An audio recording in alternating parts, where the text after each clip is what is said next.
నటుడు నారా రోహిత్ పెద్దనాన్న నారా చంద్రబాబు నాయుడు సిఫార్సు లేకపోతే చిత్రరంగంలోకి రాగలిగేవాడా? కష్టమే. ఎందుకంటే రోహిత్ న్యూయార్క్ వెళ్ళి అక్కడున్న న్యూయార్క్ ఫిల్మ్ యాక్టింగ్ అకాడమీలో చేరి నటనలో శిక్షణ పొందాడు. ఆ తర్వాత మధు ఫిలిం ఇన్స్టిట్యూట్లో నటరాజ్ మాస్టర్ వద్ద డైలాగ్ డెలివరీలో ట్రైనింగ్ తీసుకున్నాడు. అయినా అవకాశాలు రాలేదు.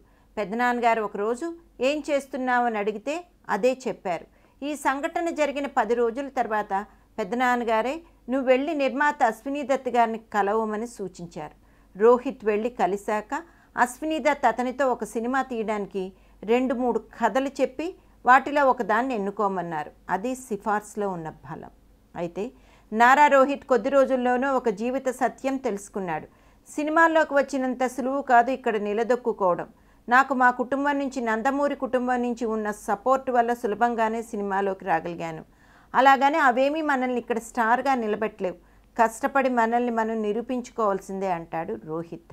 బాణంతో సినిమా యాత్ర మొదలుపెట్టిన రోహిత్ సమంతకమణి వరకు వచ్చి ఎక్కువగా వెరైటీ కథల్ని ఎంపిక చేసుకుంటూ అప్స్ అండ్ డౌన్స్ చవి చూస్తూ వస్తున్నాడు. మొదట్లో 120 కేజీల బరువు ఉండే రోహిత్ అతి కష్టం మీద 40-45 కేజీలు బరువు తగ్గాడు. తాజా చిత్రం బాలకృష్ణుడు కోసం అయితే 6 ప్యాక్ పర్సనాలిటీతో ప్రేక్షకుల ముందుకు రాబోతున్నాడు. పాపం స్టార్గా రాణించడానికి ఇంకా ఎన్ని కష్టాలు పడాలో.